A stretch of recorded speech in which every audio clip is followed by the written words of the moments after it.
তা আমাদের মধ্যে আবার অনেক বেজাল হয়ে যায়, অনেক মানুষ কোরআন নূর মানে, নবী নূর মানে না, এটা হয় না?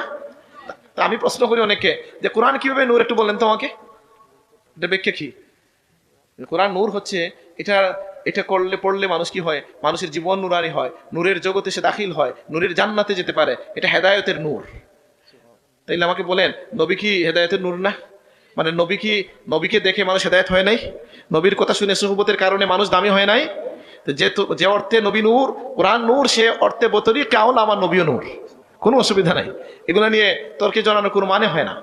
আর নবীর বাশারিয়ত স্বীকার আমরাও করি না। আর মানুষ আল্লাহর সবচেয়ে উত্তম সৃষ্টি, মানুষের নবী হিসেবে আমার নবী এসেছেন, তিনি মানুষ ছিলেন কিন্তু শ্রেষ্ঠ মানুষ ছিলেন। এই জন্য বলা হয় কি, আমাদের ইমাম বুসির রহমতুল্লাহ আলাইহি কি বলেছেন, ফামাবলাগুল ইলমি ফীহি আন্নাহু বাশারুন ওয়া আন্নাহু খায়রু খালকিল্লাহি কুল্লিহিম। আমার নবীর ব্যাপারে মুদ্রা কথা হলো তিনি একজন মানুষ কিন্তু সকল সৃষ্টির মধ্যে শ্রেষ্ঠ মানুষ। সুবহানাল্লাহ।